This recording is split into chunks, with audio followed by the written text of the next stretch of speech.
Let's get to work on the Utah Jazz, who I think had one of their best team wins last night of the year, 125-119 over the Atlanta Hawks. It was a back-and-forth affair. The Jazz dominated the first half. The Hawks dominated the third quarter. The fourth quarter was as enjoyable of a quarter, I think, as we have seen this year. And again, I simply opened the show by telling you it feels good to be a Utah Jazz fan this morning. They get the win. They have 10 wins, tied for the best number in the NBA with the Milwaukee Bucks.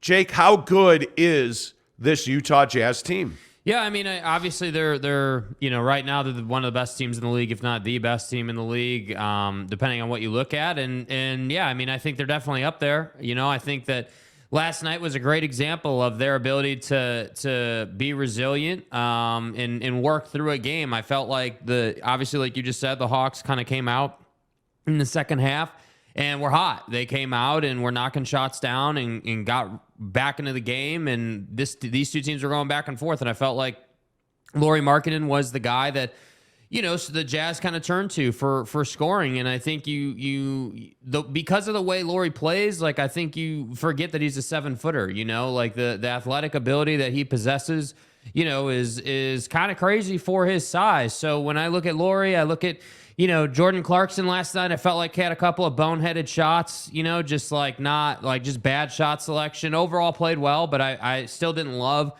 some of the shots I saw him taking. But overall, how good are they? I mean, I think on any given night they can beat anybody. But I do look at a lot of the mistakes the Hawks made last night, a lot of the silly turnovers, like Trae Young trying to pass it to the corner from the weak side wing. That pass is never getting completed in the NBA. Like, it's never going to get completed. And to me, I look at that game last night and I say, all right, I don't know the turnover number for the Hawks off the top of my head, but I know they had quite a few of them. And it just begs the question, like, all right, if you're playing one of the best teams in the league, the teams always talk about the Warriors, Celtics, Suns, whoever the hell you want to look at.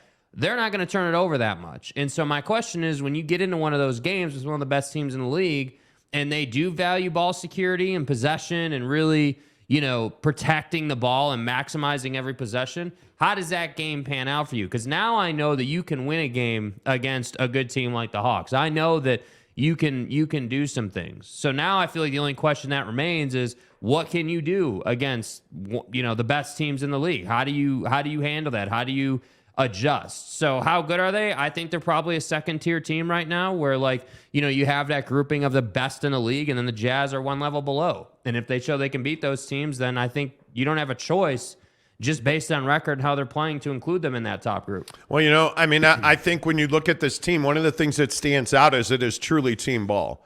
There's no doubt about that. I look at the Cavs losing to Sacramento last night because Sacramento had a balanced attack.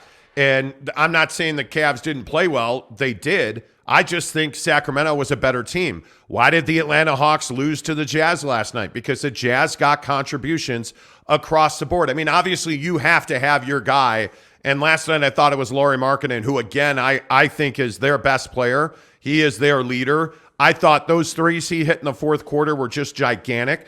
But I think the contribution that you got from Mike Conley last night was nothing short of sensational. Mike Conley looks like a couple of things. He looks like a guy who's really enjoying playing basketball right now, and he was in total control of this offense when he was on the floor. The opportunities that Mike Conley created for just about everybody and the ball movement, I think when Talon Horton-Tucker came in the game last night, you look at the way he moved the ball, you look at how good Talon Horton-Tucker was on 3 straight sequences for Malik Beasley, for instance. That's why this team is winning, because everybody's coming in and doing their job, but they're winning as a team. And I think when you were able to withstand that Trae Young run where he got all of his guys involved in the third quarter and then just started shooting the lights out in the fourth, but what did you do? You adjusted, you sent bodies at him. There was no flailing or panicking.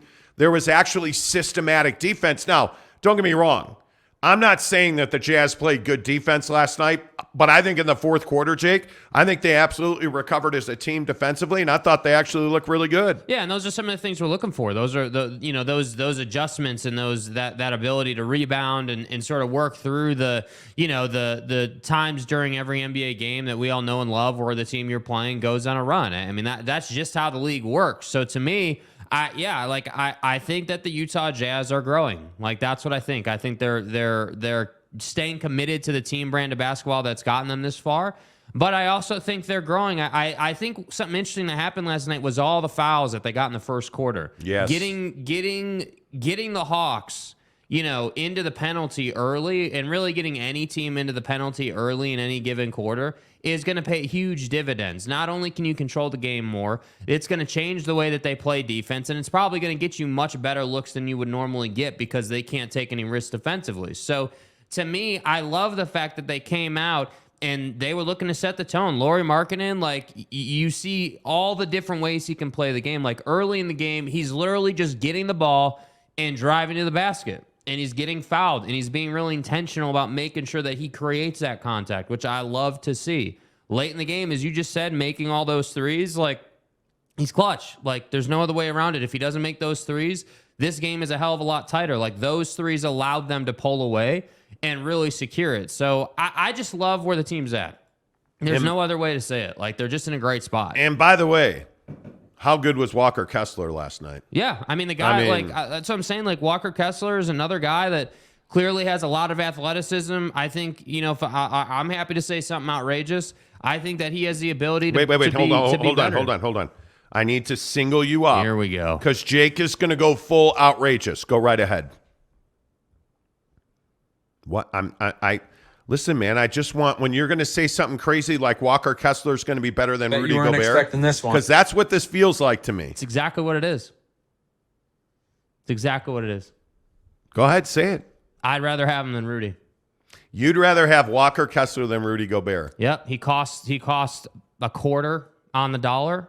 He's more athletic. He does more for your team. He clearly is more capable offensively. More of a team guy than Rudy will ever be. If money was no object, absolutely, I'd rather have Rudy Gobert. But where this team is, and the fact that you're not relying on your big man to be your best player, I think that's the NBA model. So I don't disagree with you.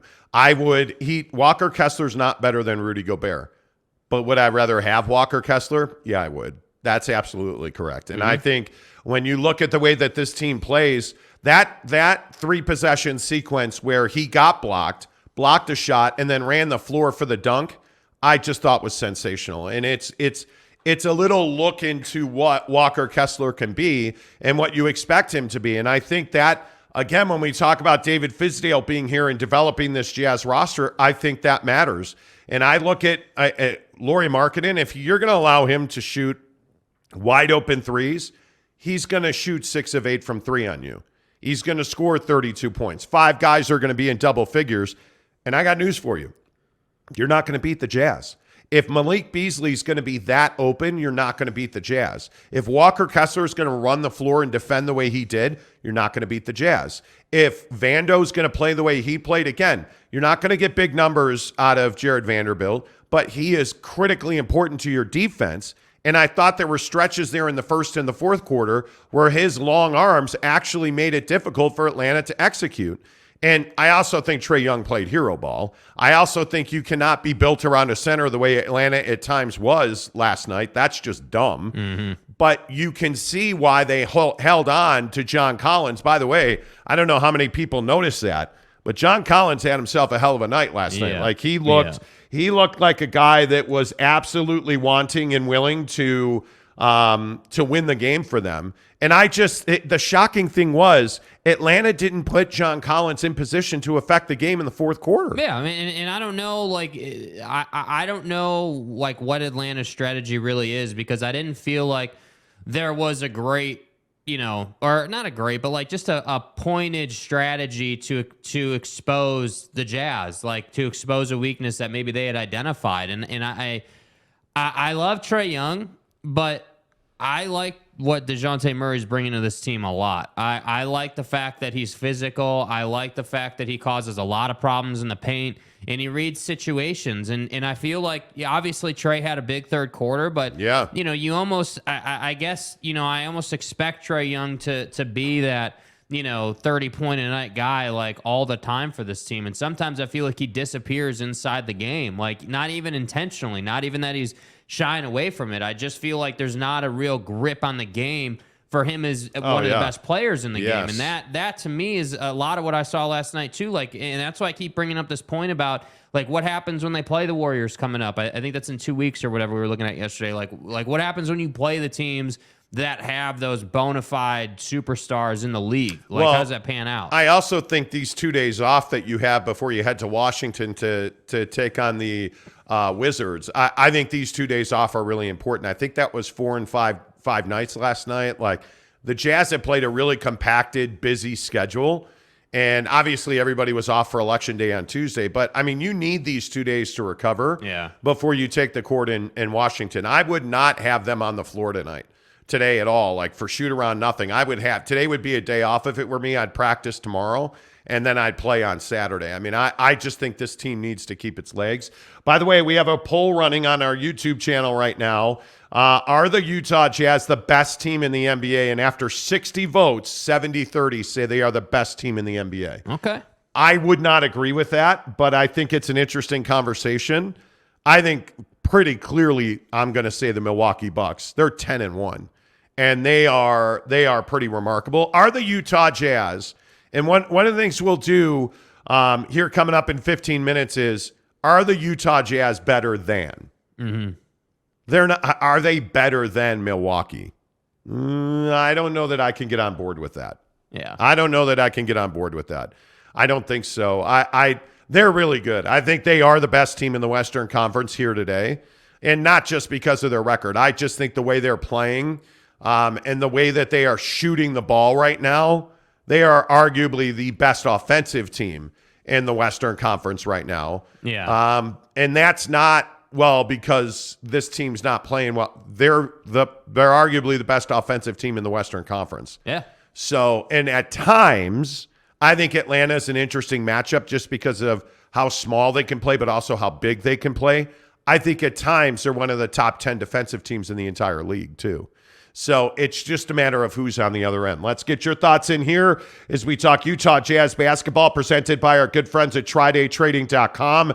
Anytime we're talking hoops, NBA, or the Jazz, it's always presented by TryDayTrading.com/Monty. Just go there and watch the free webinar. That's all I'm asking you to do. Right now, while you're watching the show, go register for the webinar. No obligation, no cost. TryDayTrading.com/Monty. If you'll take that small step, it'll change your life. I can assure you of that. TryDayTrading.com/Monty. Karen Monteminer, or no, now this person changed their name to Montemayor. So fully in. Morning, boss. Bro, why do you have to start the comment section like that? Yesterday, the comments were amazing, and we accomplished pissing off Tanner, which I'm sorry, Tanner. We love you, bro. But why would you start the comment section off with a boss? And there's a blue cheese reference. I want to donate to help families for Thanksgiving, but I want to make sure the money's not spent on blue cheese or anything of the sort. Thanks, boss. Congratulations, but that's bullshit. I don't know that we can believe you, bro. I don't know that we can believe you. Yeah, I don't know about that. Jesse Harsh says, guys. Right, guys. That Beasley kid is something else. Yeah. He and as No BDNA says Beasley's a sniper. Yes, he is. Kenai Johnson, what's up, KJ? Top of the morning, fellas. Let's go Jazz. Hashtag take note. Cheetle Bags is back. Cheetle Bags. Time to jump on that Jazz bandwagon, Jacob. No. Nope. He called Jacob. Yeah, I mean, you guys want to roll in here with Jacobs and bosses, and you want to troll. Okay, we can do that. I mean, listen, it's 73 votes in 12 minutes, 70-30. The Jazz are the best team in the NBA. Listen, Jacob. Yeah. It's time for you to get on board with the Jazz.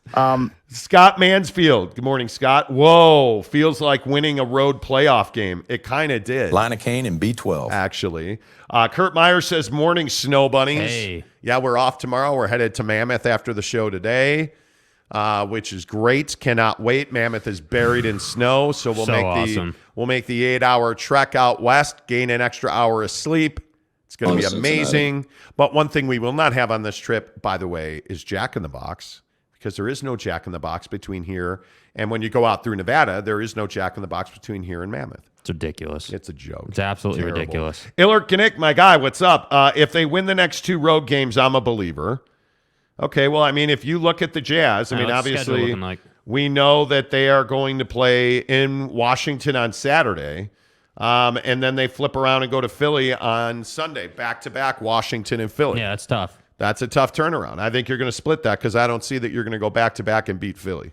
Yeah, I think Washington's very beatable. I think they are. Philly is interesting because they do play with some speed. So it'll be like, and they're very day by day. Like some nights they're one of the best teams in the league, and then other nights they just can't get it going at all. So Tyrese Maxey's my dude, though. I'm telling you. Yeah, no, he's bomb. I just think it depends on what Sixers team you get. Are you getting me a Maxey jersey for Christmas or a Maxey? No, never mind. Eric and Raleigh says Jazz are the best team in the NBA right now. No. Really? Well, according to 71% now, as more votes come in. Okay.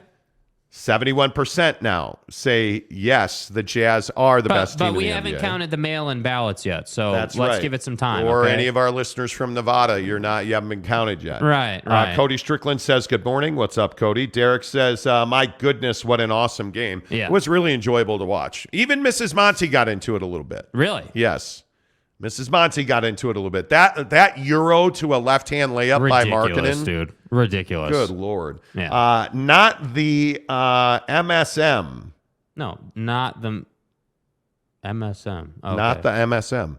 Says, I'm in Montana, minus 20 below, enjoying this Jazz team. Minus 20 in Montana. Yeah, start the fire.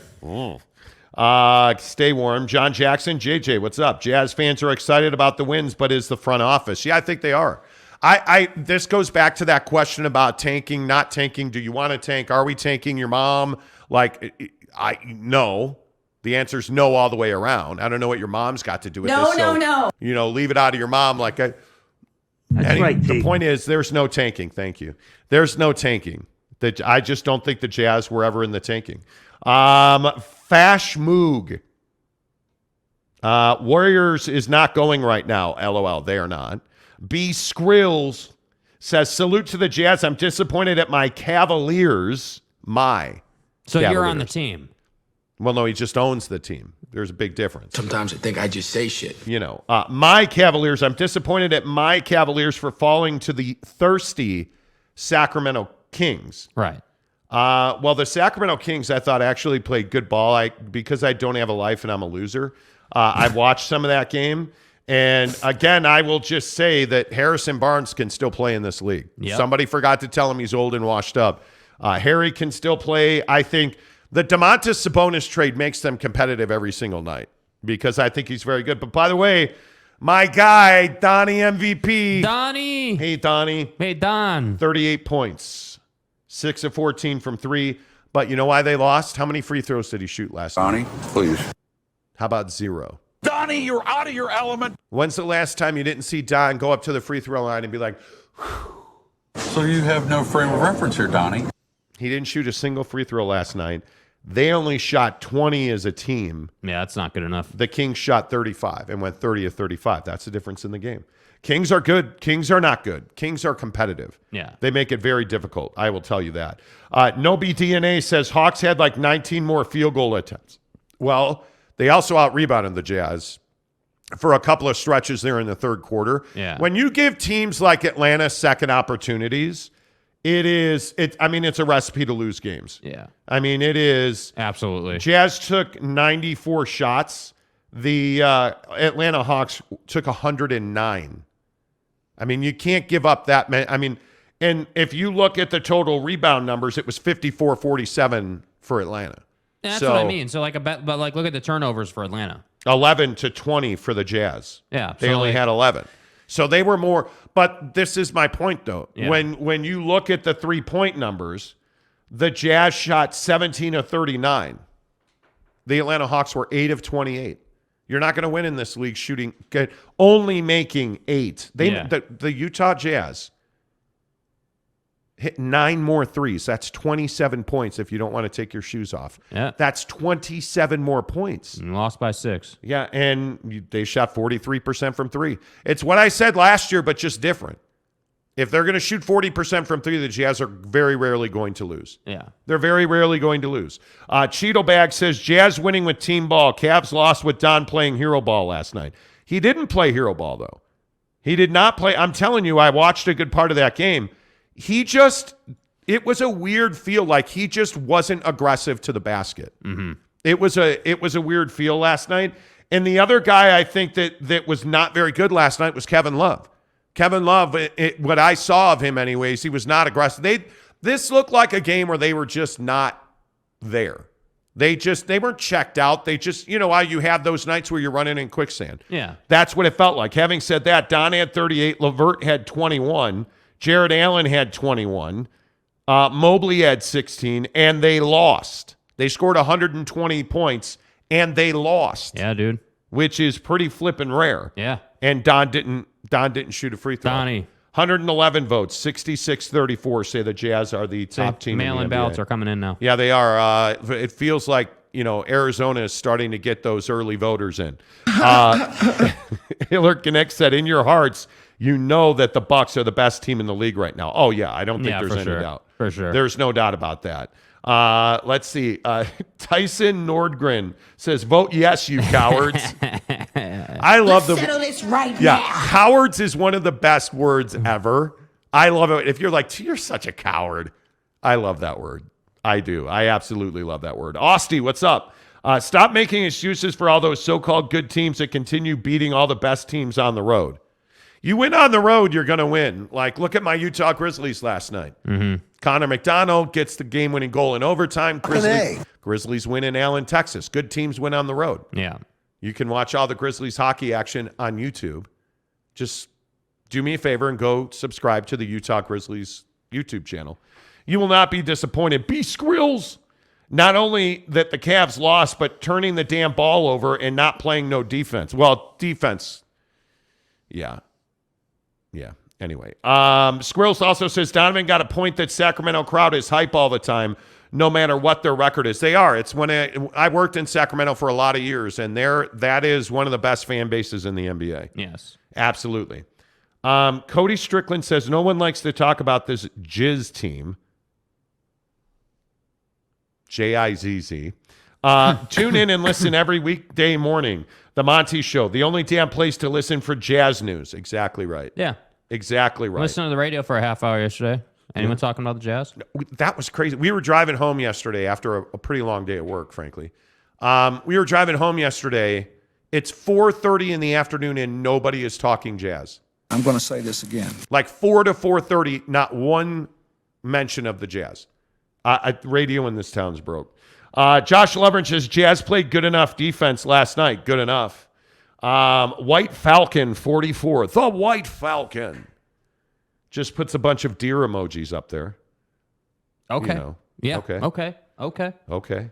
White Falcon says Bucks are still better.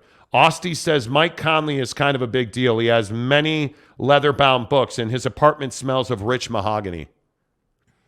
Donnie, you're out of your element. Okay. I would imagine that Mike has like a wood post bed as well. And he's got one of those things like a mosquito net that hangs over it. Oh. But I don't know what a canopy bed. He's got a wood post canopy bed. Okay. And yeah, I mean, he is serviced by a staff of maids and housekeepers on a daily basis. And, yeah. Okay. Kurt Myers says, Jazz are having fun and there are no heroes, just team strength. I would agree with that. B Skrills. And honestly, I like seeing the Western Conference standing like this. Teams that you don't expect here at the top, Utah, Portland, and Phoenix. Well, I mean, who didn't expect Phoenix to be at the top? Yeah. I mean, my guy, again. Right. I can only tell you the best 2-3 combo guard in this league. And by the way, by far the best looking basketball player on the world. Yes. I mean, he's defined the Kardashian curse. And let's just be honest, Devin Booker's a sex machine with all those retro cars. He's the best player in the world right now. Your thoughts? No, he's not. He's not the best player in the world, but he is certainly playing good basketball. He's top 5 for sure. I mean, when again, and I understand that momentum and all that good stuff. When Devin Booker plays the way Book played last night, I just don't see that there's a better player at the 2-3 position in the NBA.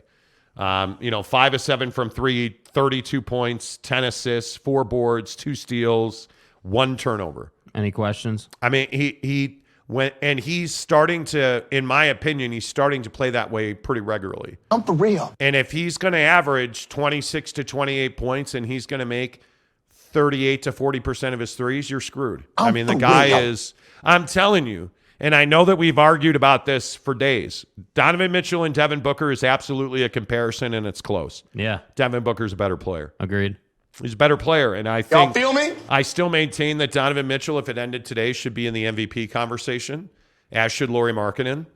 But I think Devin Booker is going to have to take that step forward because Chris Paul's already hurt for that team. Water's wet. Chris Paul's hurt. Yep. I just think Book is ready and primed. Yeah. I don't know how long he's a Phoenix Sun, though. I think if Robert Sarver truly sells the team and exits that situation, I think he stays. If it lingers on for a year or so, a year and a half, I think there's a chance he's out. Because this team's going to fall apart here pretty quickly. I think they have a year, maybe next year as well. But Chris Paul is going to be done. Yeah. I mean, he can't stay healthy. When he leaves, what becomes of the Suns? Because DeAndre Ayton doesn't want to be there. Jay Crowder clearly doesn't want to be there. I don't know this Cam Johnson can't stay healthy ever. Yeah. How long are you going to be able to hang on to Mikal Bridges? Every great team obviously has the dissolve period, right? They have a window. Yeah, they have a window, and I don't know that the Jazz are still in, the Suns are still in a championship window. Yeah. I don't know if that's the case or not. It's tough. I really don't. It's a big question that I have about them in all seriousness. Wow, look at that. Mike Maples gives us $50. Thanks, dude. Mike. He says the Jazz are just fun to watch. Ainge keeps driving up the trade price on these guys. I know what it's like to have needed help, and I'm fortunate to be able to be in a place to help now myself. Thanks, Mike. I appreciate that. Mike gives us $50, which will go right into our holiday fund to help families at Thanksgiving and Christmas, because that's what we're trying to do. We're really... And I really need you guys to nominate families. It's been interesting going through that, and I'm not going to get back into the details. You can watch a show from yesterday, but keep nominating families. We've gotten a pretty good amount of donations. If you just need a lift, if you just need, hey, if $100 in groceries at Thanksgiving would help your family, hit me up on DM. Let's connect. You can be anonymous, absolutely.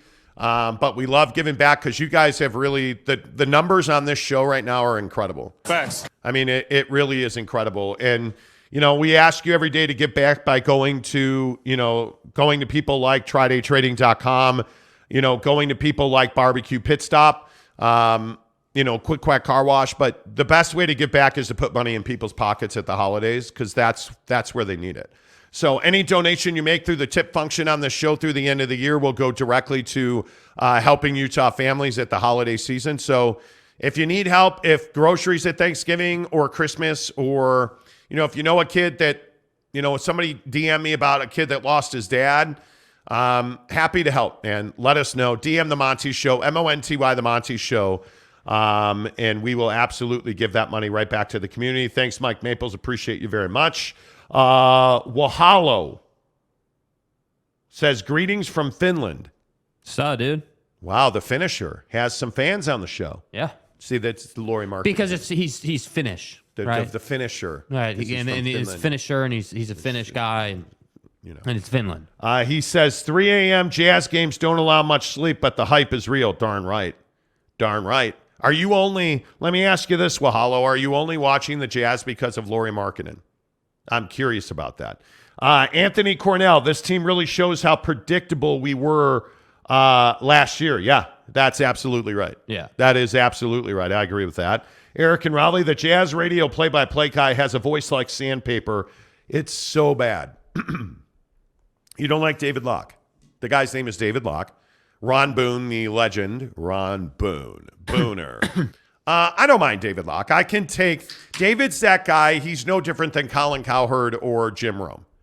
I can listen for short windows. Yeah. I cannot listen to David Locke call an entire game. No, and my feedback just would be that, I wish that he gave the score more and told me how much time was on the clock. I wish he gave more insight just into where they were at in the game. And then also I think that sometimes, the meandering kind of burns me out. Like sometimes I wonder, like, what are you even talking about, man? Like, can we just get some play-by-play here? Yeah, David Locke doesn't often say Jazz 32, Hawks 29. 9 minutes left. 2:10 left in the first quarter. Yeah. He doesn't update the game a lot. I agree. I would absolutely agree with that. I don't dislike David Locke. No, it's not a dislike thing. No. I mean, that would be the feedback I have. No, I would agree with that. Yeah. Roy Walsh says this team is just another first-round flameout team dressed up differently. Could be, but who cares? I mean, you had no idea they would be this good. You're 10-3 after 13 games. Yeah. Remember what I said, January 7th against the Chicago Bulls, will this team have won 30 games? Because I think that's their first opportunity to win their 30th game. I would not be surprised to see them drop 2 in a row in Washington and Philly. I think when you're playing this many games in that many days, you're going to have swoons. You're going to up and down. But I think their first chance is January 7th against the Bulls to win their 30th game. Because, by the way, the Bulls lost again last night. I don't want to talk about it. Frustrating. Jesus Christ Destroys Marxism says, how about the word schmuck? No, I don't like that word. Mike Maples, I read that one. San Diego State ass test. The Kings are now shining a purple light in Sacramento night sky when they win a game. How many times is that going to happen this season? Probably 2 more. It's a pretty cool purple light, by the way. Yeah. It's in downtown Sacto. Like I have a lot of respect for Kings fans. It's been a tough road for them. Yeah. It's been a tough road for them. Let's see. Joe Floor Furman. Okay.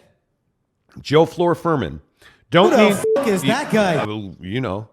Don't need a superstar to become a team contender. The Utah Jazz are playing a, quote, we not I basketball. Shout out from the Philippines, Joe Floor. Philippines, appreciate you, bro. Go Jordan Clarkson. Go Jordan Clarkson. Dominion Small. Okay. Rudy Gay is a waste of a spot. I never think it's going in. Free Ochai. It's funny. I just don't know that he fits in this league anymore. And I'm not one to tell a guy to retire. Yeah. Rudy Gay can still shoot the 3, but how many teams need a corner spot up 3-point shooter? Well, I think there's value in it. I mean, may be strong, but like I think that problem is it doesn't go in enough. Like there's not. I tend to agree with that I'm not 100% confident it's going in every time he shoots it. Yeah, I would agree with you. Jordan Clarkson is a Filipino. Give her 101. Yeah, we know. Yeah, we know. That's awesome. Erich Tavera. Erich, let's go. Let's go. Good to see you. JC just got bigger here in the Philippines, and now many people are being introduced to Markkanen. Darn right. Austie says Grizzlies subscribed. Appreciate you, Austie. Thank you. If they're going to keep winning, maybe they should try and bring Jay Crowder back to Utah. I just think he's a malcontent, bro. Like, I don't know. It's awfully difficult to put a guy who refuses to play for a championship caliber team on your roster. Yeah. On this roster. Yeah. I don't know about that. JC says, destroys Marxism, says, even though Mitchell's not with us anymore, I think Donovan is still better than Devin, no matter what, regardless, Monty says. Okay. I mean, that can be your opinion. A guy that doesn't get to the free throw line can't be the best player in the league. You can't have nights where you don't get to the free throw line, and Don knows that. I think Donovan Mitchell is vastly improved this year. I mean, and I know we've talked a lot about that, but Don is vastly improved. I mean, his 3-point shooting range got better somehow, and I don't know how that's possible. But I think that's why you see him missing more threes, because he's shooting from deeper. But his mid-range game his springs, his explosiveness, Yeah. his body build got better. And you can see it. It's made a difference defensively. I think one of the things that Don definitely is defensively is more stout. I think he's stronger. I think he's a better defender. I think he's a much better passer. And I think it's because he's getting more space to play make. And I think that team trusts him, and he trusts guys like Darius Garland. And I think that's why he's able to pass at the rate that he's able to pass at. Yeah. And I think you're seeing that. Yep. So I just think there's no doubt he's a better player. There is no doubt about that at all. 160 votes in now. 62% say the Jazz, yes, are the best team in the NBA. Okay. Well, You buying that? I'm not buying that. Not yet. Need to see some more. You're not buying that. I really enjoy watching them play. I really enjoy, like what they're doing right now. But I want to see them against the Bucks. Like against the Sixers. If you beat the Sixers handily, then we can start having that conversation. And it also depends on what Sixers team you get. Like I think a lot of nights the Sixers don't really show up. Yeah. Like if I'm being honest, like James Harden will brick like 20 shots. James O'Brick. Yeah. So like it depends what team you get. By the way, did you see that LeBron got hurt last night again? Yeah. I mean, I'm just all I can say is the guy you're wasting LeBron James. He has been a failure in LA. There's no doubt about that. I think the LeBron James injury is absolutely one of the biggest stories in sports, presented by Quick Quack Car Wash. Rain and snow. How about that, Utah? We woke up with another dusting of snow. Telling you, the roads are cold this morning. Your cars getting ice. Your cars getting salt. Absolutely get to Quick Quack Car Wash. You'll love the experience. They're friendly people. And again, I'm a big time management guy. I'm in and out of Quick Quack no matter really how long the line is. You're generally out of there in 5 to 7 minutes. Facts. And you don't have to deal with any stupid ATM style machine. You deal with a human being who helps you get your car wash pass. So they'll scan your pass. It's super easy. I mean, it's everything you want in a car wash is at Quick Quack Car Wash. LeBron James leaves the game last night against the Clippers in Los Angeles with a groin injury again, which I think is a huge story. He is going to have an MRI today on that groin to determine a path forward. And you know the thing about the Lakers that drives me crazy? LeBron gets hurt. What does Anthony Davis say? I have to step up. And when he said that, a member of the media said, well, what do you mean by that? And he's like, well, I just have to be more aggressive with the ball in my hands. So wait, you're not being aggressive now? This is the dysfunction that has become Anthony Davis. Yeah. You're supposedly the best big man in the NBA. You're the most skilled big man. You're the best shooting big man. Allegedly. And you're not being aggressive because LeBron's on your team. Is that LeBron's fault or AD's fault? It's probably part and parcel, but if you're Anthony Davis and you have the ball in your hand, how are you not trying to dominate every single possession? At least 8 out of 10, because it's not natural to dominate every possession. Yeah. But it is what it is. By the way, the other story in the NBA that I think is a big one, how about Kevin Durant last night? How about the Brooklyn Nets last night? How about giving a game ball to Jacque Vaughn last night? They're now permanent coach. Yeah. I mean, this is a big deal, what's going on in Brooklyn. And it's crazy to say it out loud. I think they're a better team without Kyrie Irving. Yeah, I mean, I just think you don't have the drama. Like, when he's not there, you notice what happens. Basketball's better. They win some games. Like, the mood around the team's better. Like, we don't have to talk about anti-Semitism. Like, I mean, and your boy put up 29 points last night. Durant. You know who I am. And he was only 1 of 5, but he put up 29 points on 19 shots because he was 8 of 10 from the free throw stripe. But again, what did he do? He gave you a triple-double because he gave you 12 boards, 12 dimes, a steal, 2 blocks, 29 points, 8 of 10 from the free throw line. Don't you know who I am? Without Kyrie Irving, he becomes a total complete package again. Yep. He brings the ball up for them. He distributes for them. He shoots for them. He scores for them. He actually, the 2 blocks he had, I saw them both. Like, he's playing good defensive basketball. But they also get 23 points from Seth Curry off the bench, who actually is healthy enough to play. Yeah. It's amazing when that team gets healthy and they're playing a legit 15 guys last night. I mean, you're getting 9 minutes out of Patty Mills. You're getting 24 minutes out of Ben Simmons off the bench, by the way. Yeah. Off the bench, Ben Simmons. 6 points, 9 boards in 24 minutes, as well as 4 dimes and 2 steals.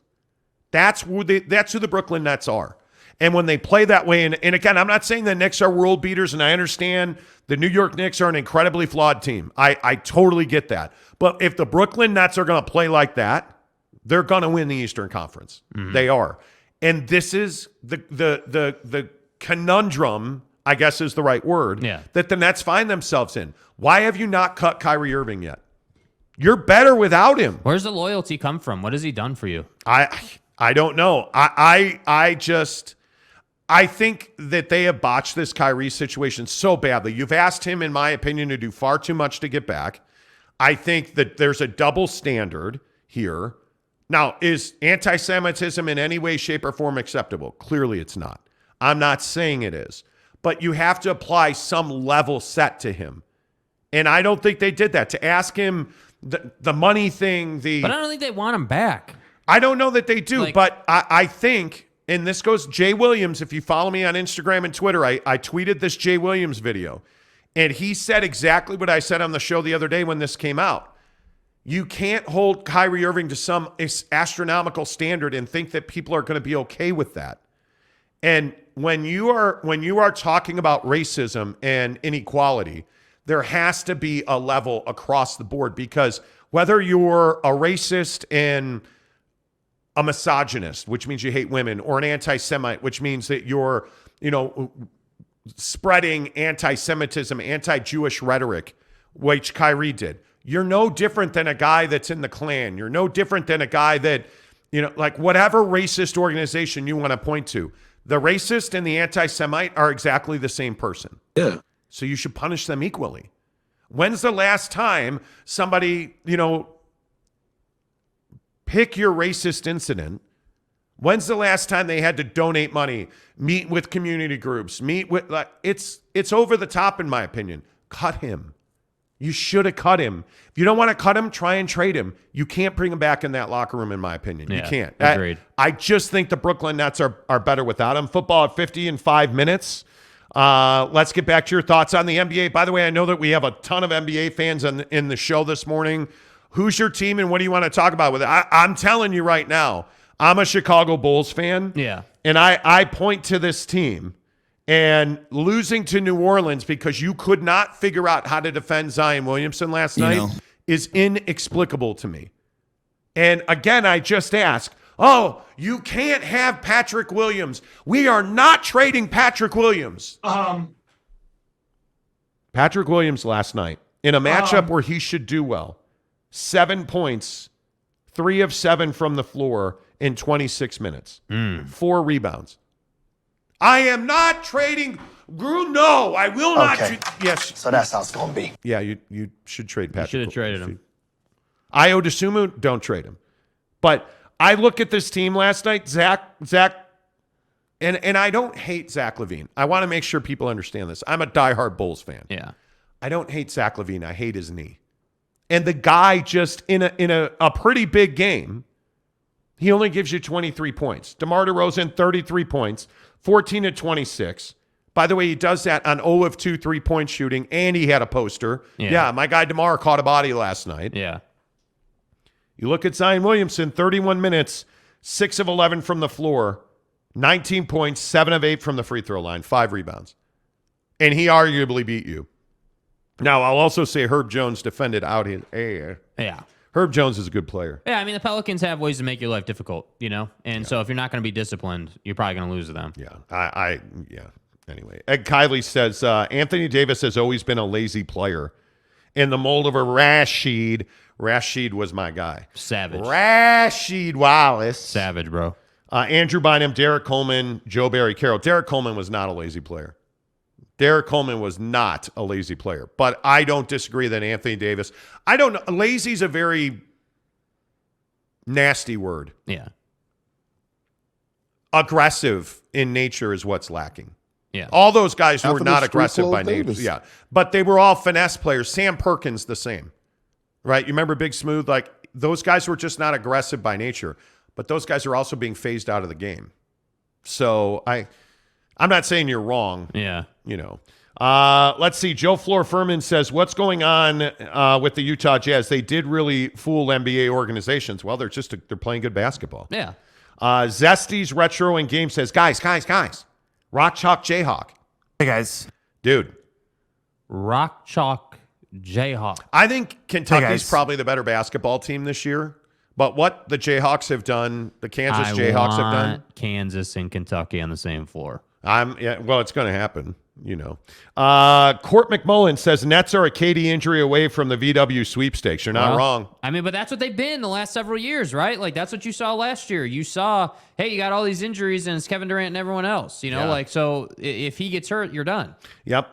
Boyd Lake says, guys, NFL music in 6 minutes. Now it's 2 minutes, and it won't be NFL music. We'll explain that in a minute. Hey, guys. Josh Levern said, did you guys catch the video of the Old Miss LSU WSOC with a full-on Donnybrook? Yes, I did. I did. How could you not on Twitter? Jeff Johnson says, I'm not a basketball guy, but you guys make it exciting to listen to. I'm here every day. Well done. I appreciate you, man. Thank you. Derek Coleman was a head case, Eric and Raleigh said. That's the absolute fact. Yeah. But remember him at Syracuse? You guys don't. You don't even know who Syracuse is. Anyway, the point is, Derek Coleman in college was a savage. The guy was just, and remember him with the Nets? Like, man, he was a good player. Michael Harris says, Suns announcer Al McCoy is a god. Shazam. Was.